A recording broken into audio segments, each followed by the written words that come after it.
प्रिय बहनों और भाइयों, आपके बीच में आके मैं अत्यंत प्रसन्न हूं। हम सब भले और भोले लोग हैं। हम सब भगवान राम की परंपरा से आते हैं, भगवान कुश के वंशज हैं और ये समाज परिश्रमी है, ईमानदार है, मेहनती है, अपने खून पसीने की खाते हैं, अपने खून पसीने की खाते हैं। मैं पूरे दावे के साथ कह सकता हूं, कुशवाहा समाज कभी गलत दिशा में नहीं जाता। अगर जरूरत पड़ती है तो अन्न पैदा करता है, फल और सब्जियां भी पैदा करता है और हम फल सब्जी फूल और अन्न के भंडार भी भरते हैं। लेकिन हम ऐसे वैसे भी नहीं हैं। हम उस समाज से हैं जिस समाज में चंद्रगुप्त मौर्य ने जन्म लिया, सम्राट चंद्रगुप्त मौर्य। हम उस समाज के हैं जिस समाज में सम्राट अशोक जैसे महान शासक ने जन्म लिया। एक नहीं, ऐसे अनेकों नर रत्नों को कुशवाहा समाज ने जन्म दिया है। और जो देश भगवान राम को मानता है, हम उनकी वंश परंपरा से हैं। और इसलिए आप देखेंगे इतिहास में कुशवाहा सम्राटों ने कई स्वतंत्र राज्य और रियासतें बनाई थी। अलवर, आमेर, मैयर, यहाँ कुशवाहों का शासन रहा है। लेकिन कुशवाहों ने शासन भी किया तो सेवा की भावना के साथ किया, सब समाज का कल्याण और उत्थान करने का काम किया। अजायब महतो हो या इंद्रजीत कोयरी, फिर कुशवाहा क्रांतो, इन सब ने कुशवाहा वंश में जन्म लेके अंग्रेजों के छक्के छुड़ाने का काम भी किया है और स्वतंत्रता की लड़ाई लड़ी है। मध्य प्रदेश की माटी में जन्मे भगवान सिंह कुशवाहा मध्य प्रदेश के पहले ऐसे पर्वतारोही थे जिन्होंने दुनिया की सबसे ऊंची चोटी एवरेस्ट पर तिरंगा झंडा फहराने का काम किया है। तो हम मेहनती हैं, हम परिश्रमी हैं, हम ईमानदार हैं। हम देश की सेवा में अपना सर्वस्व न्यौछावर करने में भी कोई कसर नहीं छोड़ते। ऐसे पवित्र कुशवाहा समाज के सभी भाइयों और बहनों को इस कुशवाहा कुंभ में मैं दोनों हाथ जोड़ के सिर झुका के प्रणाम करता हूं, नमस्कार करता हूं। और आज एक बात इस मंच के सामने और आपके सामने कहना चाहता हूं, ये देशभक्त समाज केवल अपने लिए नहीं, दूसरों के कल्याण के लिए भी काम करने वाले समाज के कल्याण में हम कोई कसर नहीं रखेंगे। ये मैं आपको वचन देता हूं, कोई कसर नहीं छोड़ेंगे। एक बात आती है राजनीतिक प्रतिनिधित्व की, हमने अब भी देने की कोशिश की है, लेकिन भारतीय जनता पार्टी की तरफ से मैं ये वचन आपको देता हूं कि हमारा समाज राजनीतिक दृष्टि से भी आगे बढ़े, इसमें कसर नहीं रहेगी।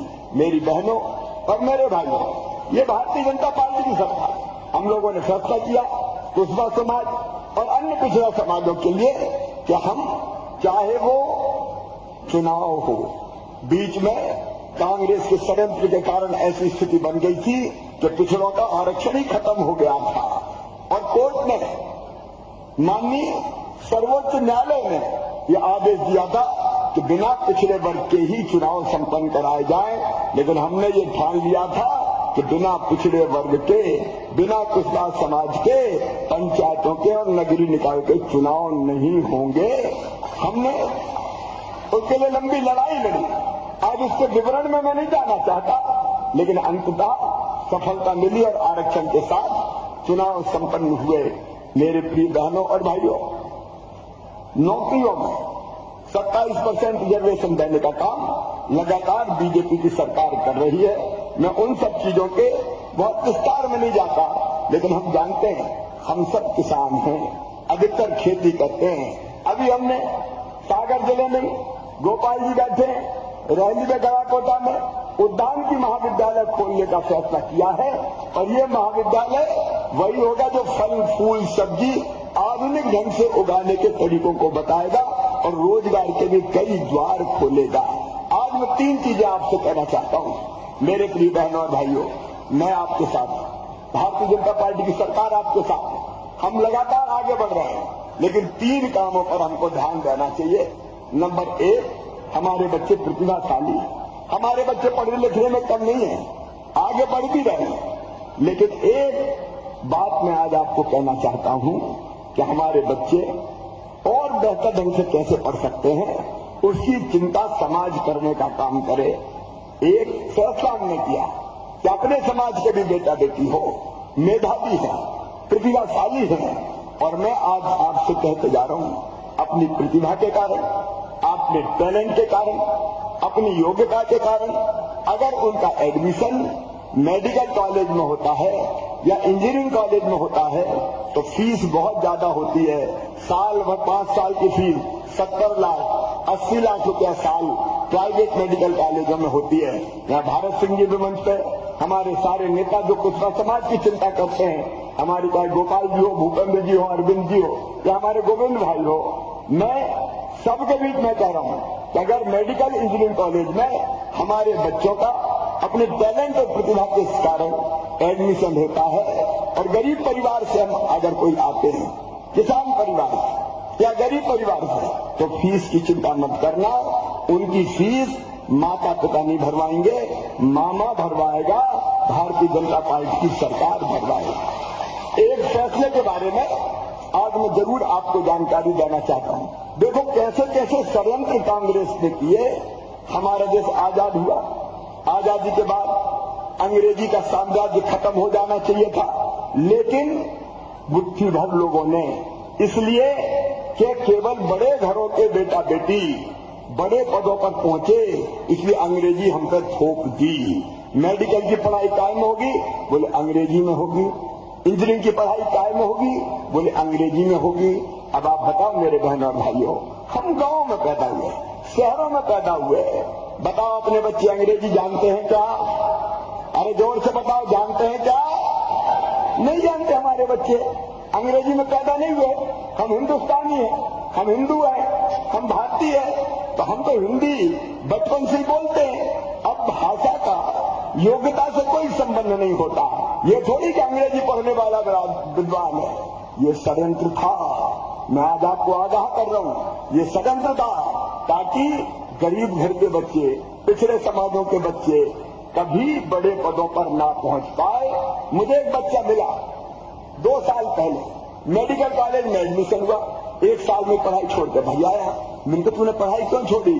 तो कहने लगे मामा वहां तो पढ़ाई अंग्रेजी में होती है, अब हमने तो अंग्रेजी कभी पढ़ी नहीं, तो वहां समझ में नहीं आ रहा था और इसलिए मैंने परेशान होकर पढ़ाई छोड़ दी। ऐसे कई बच्चों की प्रतिभा को अंग्रेजी ने मार डाला। मेरे बहनों और भाइयों, अंग्रेजी ने मार डाला और इसलिए पिछले साल हमने फैसला किया, भारतीय जनता पार्टी की सरकार ने फैसला किया, एक क्रांतिकारी फैसला कि मध्य प्रदेश की धरती में अब मेडिकल की पढ़ाई और इंजीनियरिंग की पढ़ाई हिंदी में होगी, हिंदी में भी होगी। बोलो होना चाहिए कि नहीं? जोर से होना चाहिए कि नहीं? अंग्रेजी की गुलामी स्वीकार नहीं करेंगे। धन्नू पन्ना कल्लू लल्ला के बेटा बेटी भी आगे बढ़ेंगे अपनी प्रतिभा के दम पे, भाषा उनको रोक नहीं सकती। एक काम और किया मैं आज प्रासंगिक इसलिए बता रहा हूं, मंच को भी बता रहा हूं, आप सबको बता रहा हूं। हमारे ज्यादातर बच्चे पढ़ते हैं सरकारी स्कूलों में, प्राइवेट स्कूलों में हमारे बच्चे कम जाते हैं। अब हम कोशिश कर रहे हैं कि सरकारी स्कूल प्राइवेट स्कूल से अच्छे बना दें, इसलिए सीएम राइट जैसे स्कूल खोल रहे हैं। एक एक स्कूल की बिल्डिंग 38-38 करोड़ रुपए की, वहां लैब, वहां लाइब्रेरी, वहां स्मार्ट क्लास, वहां सारी व्यवस्था। अभी बन रहा है स्कूल और वहां एक स्कूल बनेगा तो गांव के लिए नहीं बनेगा।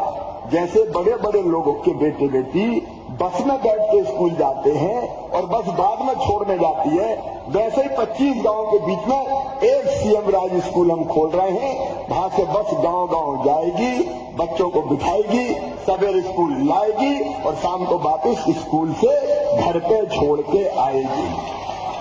प्राइवेट स्कूल से अच्छे स्कूल हम बना रहे हैं ताकि हमारे बच्चे पढ़ के आगे बढ़ सके।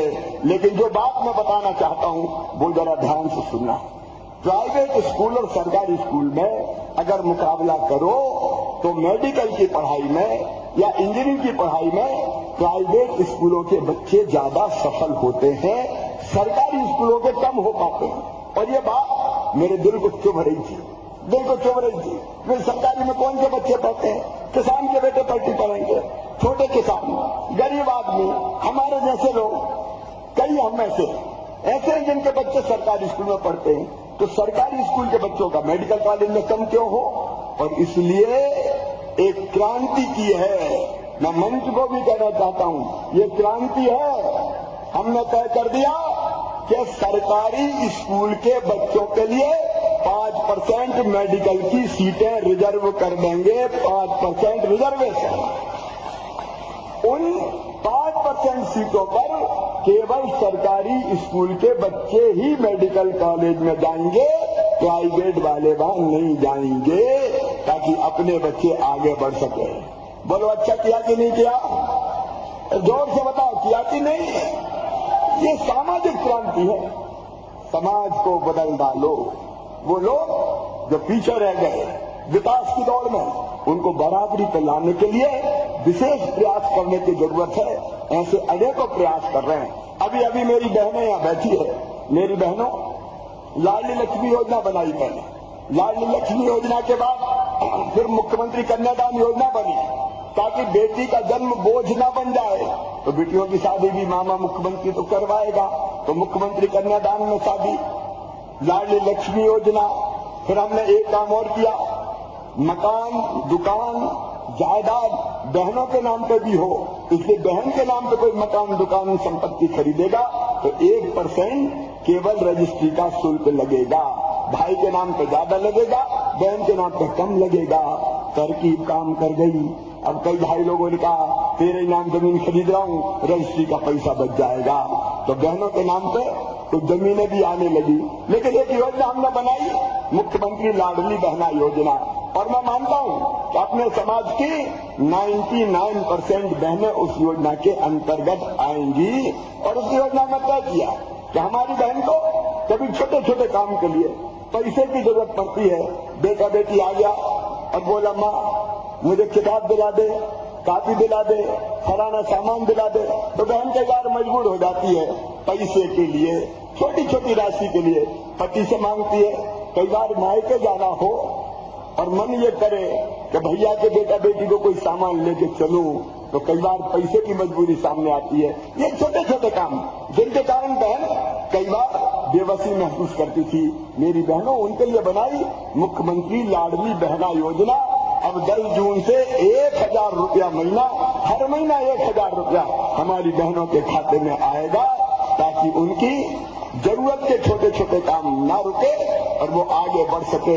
एक नहीं, ऐसे अनेकों कदम उठाए जा रहे हैं, उन पर मैं बहुत विस्तार से नहीं जाऊंगा। आज पिछड़ा समाज का, संवाद का ये महाकुंभ हो रहा है। हम लव कुश के वंशज, भगवान कुश के वंशज, स्वाभाविक रूप से भगवान कुश हमारे आराध्य देव है। भगवान राम और कृष्ण की परंपरा से हम आते हैं और इसलिए एक फैसला समाज मिलकर करे। भगवान कुश की स्मृति में, भगवान कुश की पूजा के लिए कोई अच्छा स्थान विकसित करने का आप फैसला कीजिए। उसमें जितनी राशि लगेगी मैं भारतीय जनता पार्टी की सरकार के खजाने से दूंगा। आप फैसला कीजिए, सोचिए और बताइए, ताकि हम स्थान तय है तो हम करेंगे। प्रभु दयाल जी, स्थान तय कर दिया आपने? अरे आप लोग तय करके बता दें। देखो रे भैया, मैं ऐसा मुख्यमंत्री हूं कि मैंने कभी पैसे की कमी का रोना नहीं रोया। मुझसे पहले जो 15 महीना मुख्यमंत्री हुए, जिनने कई योजनाएं अपनी बंद कर दी थी, वो रोते रहते थे पैसे नहीं है। भैया अपने पास पैसा की कमी नहीं है, भगवान कुश की कृपा है, लक्ष्मी मैया की कृपा है। आप तो तय कर लो क्या बनाना है, हम बना के देंगे। जमीन का इंतजाम आप देख लीजिए कहाँ होगा, तो उस दृष्टि से भी हम काम करेंगे। और एक अपने समाज का जो परंपरागत रूप से अधिकांश लोगों का व्यवसाय है, उसके लिए नाम तय करिए। लेकिन समाज कल्याण बोर्ड भी हम बनाएंगे और बोर्ड के अध्यक्ष को हम मंत्री का दर्जा भी देंगे, ताकि वो समाज के कल्याण के काम में जुट सके और हम लोगों को आगे आगे बढ़ाने में हमारी मदद कर सके। एक बार मैं फिर आप सबका इस महाकुंभ में स्वागत करता हूं, ये विश्वास दिलाते हुए कि हम भी आपके जैसे ही हैं। मेरे बहनों भाइयों, हम सब मिलकर एक हैं। हम मजबूर नहीं रहेंगे, हम पिछड़े भी नहीं रहेंगे, हम गरीब भी नहीं रहेंगे। अपने सामर्थ्य के बल पर आगे बढ़ेंगे, अपने समाज को भी आगे बढ़ाएंगे। एक बात मैंने पढ़ाई की गई, दूसरी बात मैं कह रहा हूं, कई बच्चे हमारे अब उद्योग धंधों में आ रहे हैं, व्यापार में आ रहे हैं, बिजनेस में आ रहे हैं। मैं समाज के प्रमुख साथियों से ये आग्रह करना चाहता हूं कि मुख्यमंत्री उद्यम क्रांति योजना में अगर अपने समाज के बच्चे छोटे छोटे उद्योग चलाना चाहते हैं तो 50 लाख रुपए तक का लोन सरकार देगी, जिसकी गारंटी मामा लेगा, भारतीय जनता पार्टी की सरकार लेगी।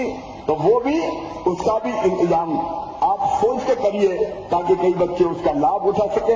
प्रतियोगी परीक्षाओं में हमारे बच्चे नौकरियों में भी सिलेक्ट हो। अभी 1 लाख से ज्यादा पदों पर भर्ती जारी है। 15 अगस्त तक 1 लाख भर्तियां पूरी कर दूंगा, उसके बाद फिर नई भर्ती चालू हो जाएगी। ये भर्ती का काम भी रुकेगा नहीं। तो उस दिशा में भी हमारे बच्चों की कोचिंग कैसे हो सकती है, उसका भी हम लोग प्रयत्न करें ताकि प्रतिस्पर्धी परीक्षाओं में भी हमारे बच्चे अच्छी तादाद में निकल सके, उसमें स्थान प्राप्त कर सके। और एक बात का और समाज प्रयास करे, एक नई योजना अभी जून के महीने में मैं लाने वाला हूं। हमारे कई बच्चे पढ़ने लिखने के बाद बेरोजगार हो जाते हैं, पढ़ाई के बाद क्या करें, नौकरी नहीं मिली। तो सुनो मेरे बेटा बेटियों, काम अगर हम सीख गए तो नौकरी हमको कहीं भी मिलेगी। और काम कहां सीखेंगे? अलग अलग प्रतिष्ठानों में, फैक्ट्रियां हो सकती है, सोशल सेक्टर के कई संस्थान हो सकते हैं, ला किया तो ला फर्म हो सकती है।